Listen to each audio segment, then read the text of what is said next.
Hey all, it's Vanessa Love. This is my channel about the mental health field. Alright, so I'm a counselor and art therapist in Connecticut. Alright, so I had a client recently who was a little shocked that I didn't know about something, and was like, well, this is research, why don't you know about this? And I was like, there's a lot of things that actually therapists don't know about. And I want to like give you a little insight into at least what I was taught. I'm like, is that now? Let's see. Oh God, that's the when I started college. It was almost 20 years ago. Okay. So, uh, I like so I'm talking about undergraduate and I'm talking about graduate school. So undergraduate school is where I got my bachelor's of arts in psychology. I had to think about it. It's been a while. And then I got my first master's in art therapy. So with my undergraduate, it was very heavy on theory and research. For example, I took a class about drugs and the brain. It was done by a professor who was researching on Alzheimer's and dementia in older adults, obviously. They only talked about the effects on the brain. Like, here's all the brain structures, and here's how here's what people might be feeling when they ingest, like, let's say alcohol. Like when they ingest alcohol, they'll go through these stages, and then when they come off alcohol, they'll go through these stages, which are opposite of what they felt when they were like, getting like tipsy and everything. And they don't call it that, like, intoxicated. The first effects of intoxication compared to the later effects of intoxication. We also would talk about, I learned a lot about just brain functions. So how the brain interprets, oh my gosh, my nose is so itchy today, information. So aphasia, split brain, Wernicke's, Broca's area of the brain, what parts of the brain do.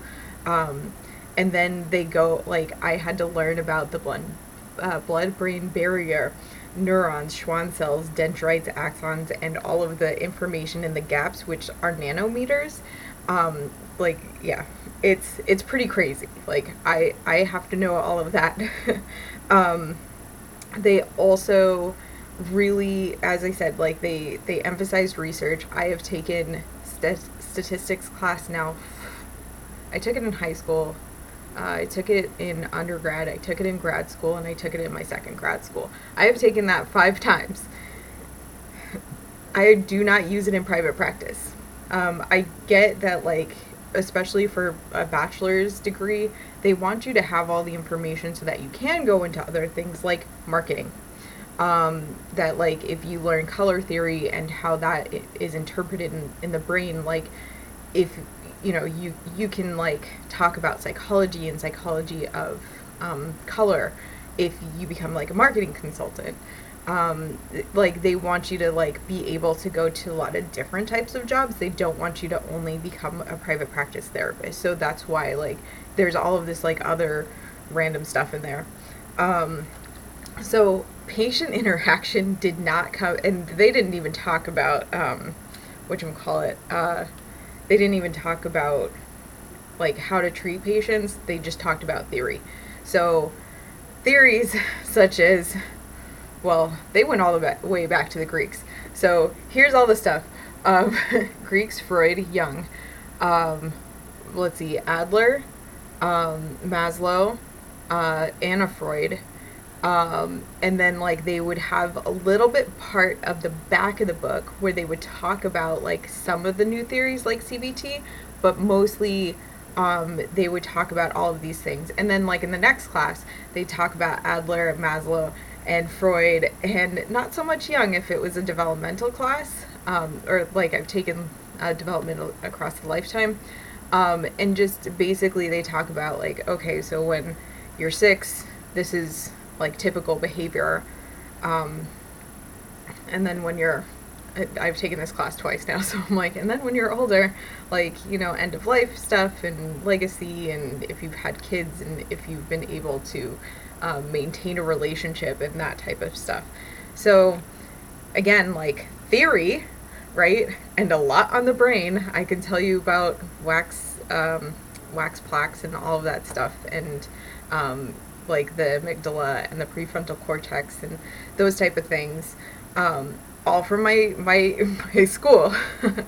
um, and then like so the patient interaction doesn't come up until field work, and field work is the beginning. So field work, that was my second semester, I think. You had to like sit in like where other people were doing their internship. So this is like classmates of yours in like in their internship setting. So they're not being paid at this point because that's how counseling masters go. And so you're just watching them interact with clients and patients and figuring out, like they're trying to figure out how to like do group activities and facilitate groups, and you are watching. Sometimes you're interacting. So this is like a very overwhelming time for a lot of people because this is the first time that all of the stuff that you've been working on with theory is the stuff that you're actually like going in and doing. And like I feel like that's the most vulnerable that most people ever get because it is like it is the beginning. And like I know that a lot of people are like, they felt like they were going to mess up. They weren't sure how they were going to interact. Like this is the time where like a lot of doubt comes in mind. And then you do internship, and so now you do have to plan activities, like interact with people, facilitate groups, you know, just kind of like cater, like kind of figure out where you are. So it's really interesting stuff. So I do want to like kind of give you that insight of like, well, by your third semester in grad school, you're like working towards your 500 or 600 hours that you have to do to have your internship. So it is like it's a very like trying time. And then you get hopefully some support by having your internship supervisor and having your internship classes where you're kind of like basically workshopping, like, I don't know how to deal with this. This happened and I didn't know what to say. I'm trying to do this in ethics and figure this out and all of this other stuff. So what, like, all of the stuff that I learned in like undergrad has probably changed. I would be very surprised if much of it hadn't changed, like as far as like the brain, like because all of the research has been going on, continuing on. So like the books, they take a long time to research. It takes a long time to it takes a long time to research. It takes a long time for like the periodicals to like be released. And like for all of the research basically to be written up in a way that's like the scientific method and all of this other stuff. And then also like as far as the books go, the textbooks, like the people who are putting those out, like they have to pay for like the research to be printed. It's like a whole thing. So it's like it takes a lot of time for like even the facts in those books to be like updated. And so like therapists aren't updated on these things. Like I'm sure that there are parts of the brain where I'm like, I think it does this, but it might also do this. And like for some reason I had to learn about like, you know, the left brain is more emotional and like the right brain does more, and then like a lot on the corpus callosum. Like, oh my gosh, so much on the corpus callosum. Like, I'm like, well, your body map is in the corpus callosum, and then like if that gets, you know, if that gets like cut, then it's a whole thing. Actually, your body map isn't in the corpus callosum because that's just the cell, nerves going back and forth that actually communicate with both parts of your brain. But there's a part above that is your body map, like as far as your sensitivities and stuff. It's where if like you lose a limb, like that part of the brain has to accommodate and like focus on other, like take the part that was dedicated to that part of the body to like allocate it to other parts of the body. It's the whole like feeling like your arm is shrinking if you lose your from your elbow down, like feeling like your arm is shrinking. It's a very interesting, and it's where phantom limb stuff comes from. All of this stuff I know. Has it come up in therapy? No, no. I think maybe once the research for with V.S. Ramachandran in at UCSD has come up. So yeah, there's like a lot of stuff that like I've had to like learn that I'm like, it was heavy on theory and how the brain perceives things, and that, you know, there's cones and rods in the back of your eye, and like also that like your vision makes up, there's like your blind spot, which is where your optical nerve is, and so like your brain has to make up that part of your vision field so that you don't just have a spot there. Yeah, so the brain, does that come up in therapy? No, it doesn't. I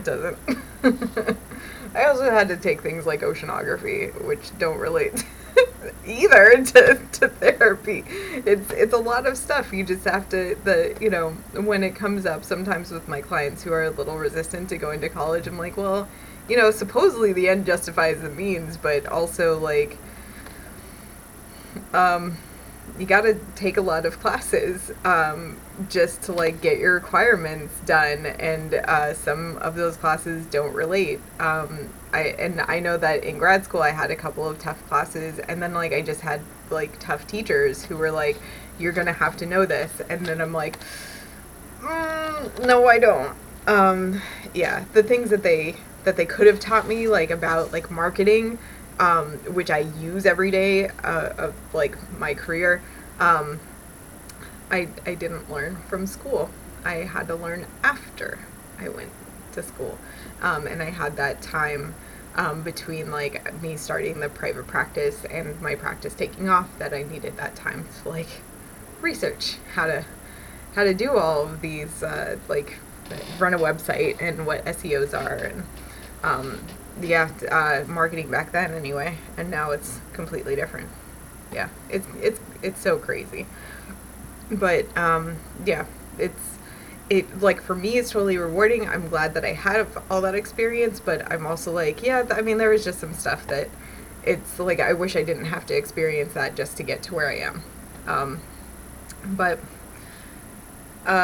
end justifies the means, I hope. Also, San Diego State at that time wasn't that expensive, so it was very reasonably priced. It was very affordable. Like, yeah, it's a whole thing. But yeah, now I'm like, oh, I totally understand why people don't want to go to college and why they're trying to find other ways, and especially with all of the issues between licensure and insurance is covering art therapy, that people would really look for other ways, even though the art therapy community doesn't like that. I totally understand, like, why be this much into debt if you're not going to be paid that much anyway, and insurances won't cover you. So, well, they might cover some licenses. It's a whole thing. Anyway, I will talk with you guys soon, and I hope this was helpful. All right, thanks.